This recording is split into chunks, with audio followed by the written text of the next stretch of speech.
तुम ही बताओ रूपल, मैं क्या करूं। ये कहकर दिव्यांशी रोने लगी तो रूपल ने उसके कंधे पर हाथ रखकर उसे संभाला और बोला, रो मत, हम जानते हैं हमने प्राची के साथ क्या किया है। सच तो ये था कि कमी प्राची में नहीं थी, हम में थी। वो तो कितनी मासूम थी, कितनी हेल्प करती थी, सबको कितना सपोर्ट करती थी। हमने ही उसके साथ कितना बुरा बर्ताव किया। फिर भी कभी उसने जाकर हमारी अमन से शिकायत नहीं की, ना ही कुछ कहा। सच में वो बहुत देवी के रूप में आई थी। वो और हम में ना कितना फर्क है, हम कितना गलत करते थे उसके साथ। दिव्यांशी रूपल की बात सुनकर चुप रही। उसे अपनी गलतियों का एहसास पूरी तरह हो गया था।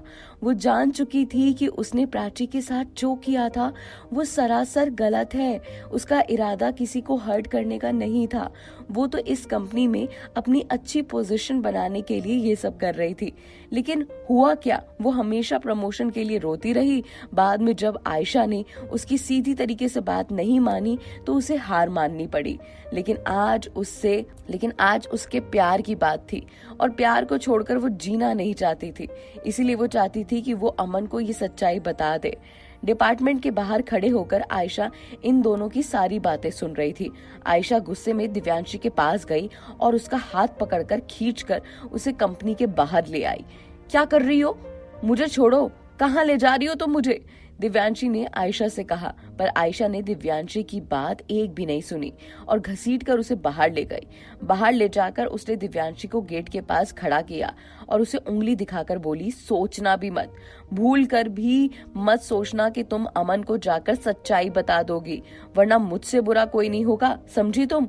और हाँ, अब मैं समझी, वो अनजान लड़की जो मुझे कॉल करती है वो कोई और नहीं तुम हो।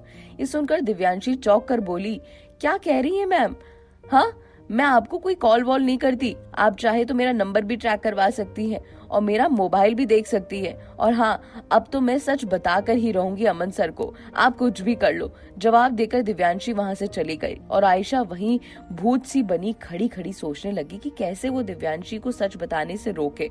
अब उसके पास केवल एक ही रास्ता था, दिव्यांशी को इस कंपनी से हमेशा हमेशा के लिए आउट करना। और इसीलिए आयशा ने पूरी प्लानिंग कर रखी थी। उसने उन पुरानी रिकॉर्डिंग्स को जो आयशा और दिव्यांशी के बीच में हुई थी उन्हें कन्वर्ट करके केवल एक आवाज में करवाया और अपनी आवाज हटाकर किसी और की आवाज लगाई और दिव्यांशी की सारी डिटेल्स निकलवा कर उन्हें डुप्लीकेट डिटेल्स में कन्वर्ट करवाया। और फिर आयशा ने अमन की कंपनी में सबको ये दिखाया कि दिव्यांशी एक ऐसी लड़की है जो इस कंपनी के लिए काम नहीं करती है, बल्कि कंपनी में सारी डिटेल्स जो हो रही हैं दूसरी कंपनीज को बताती है। और आयशा ने पंकज के टेंडर वाला झूठा इल्जाम भी दिव्यांशी के ऊपर लगवा दिया। अमन को जब पता चला तो उसने दिव्यांशी को धक्के मारकर हमेशा हमेशा के लिए कंपनी से आउट कर दिया। लेकिन क्या दिव्यांशी रुकने वाली थी? क्या दिव्यांशी आयशा के सामने हार मानने वाली थी? वो अमन को कभी कुछ बता पाएगी भी या नहीं? वो जरूर अमन के सामने सच लेकर आएगी, दिव्यांशी ने सोच लिया था। अमन दिव्यांशी की सच्चाई आने की वजह से बहुत परेशान था। इतने में उसके पास मिस ऋचा आई।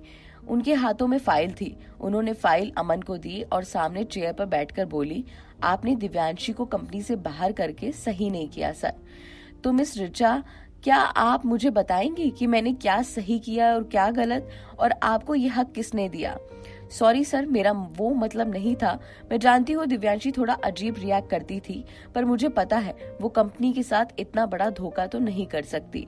वो जो काम करती थी लगन से करती थी, तो इतना बड़ा धोखा करना मुमकिन नहीं है। मिस ऋचा ने अमन से कहा, मिस ऋचा, मैं इस मैटर पर बात नहीं करना चाहता और बेहतर रहेगा आप भी अपने काम से काम रखें। अमन की बात सुनकर मिस ऋचा उसके हाथों से फाइल लेकर चुपचाप वहां से चली गई। वो जानती थी कि कोई फायदा नहीं, आयशा जैसा कहेगी वो वैसा ही होगा। वो समझ चुकी थी कि जब तक आयशा की नजर में वो अच्छी है तब तक तो ठीक है, वरना जिस दिन आयशा को भनक पड़ी और जब उसे पता चला कि मैं भी प्राची की तरफदारी करती हूँ, उस दिन मुझे भी कंपनी से निकलवा देगी। सारी कंपनी में ये बात छुपी हुई नहीं थी। हर कोई जानता था कि आयशा क्या कर रही है, कैसे कर रही है। केवल अमन ही एक था जो नहीं जानता था कि आयशा क्या कर रही है, कैसे कर रही है। बाकी तो सारी कंपनी के लोगों को भनक पड़ चुकी थी कि आयशा अब क्या करती है, क्यों करती है, पर किसी में हिम्मत नहीं थी कि वो अमन को जाकर बता पाए, क्योंकि सब जानते थे कि अगर उन्होंने आयशा के खिलाफ बोला तो मतलब उन्हें कंपनी से निकाल दिया जाएगा, और किसी को भी कंपनी से निकलना मंजूर नहीं था। इसलिए सब चुप रहे थे। कोई भी नहीं आयशा को कुछ बोलता था और ना ही अमन को। सबके मुंह पर आयशा का खौफ की पट्टी बन चुकी थी। अब आगे क्या होगा? क्या आयशा का सच सामने आएगा? क्या दिव्यांशी कुछ करेगी? और ये एपिसोड कैसा लगा कमेंट करके बताना होगा।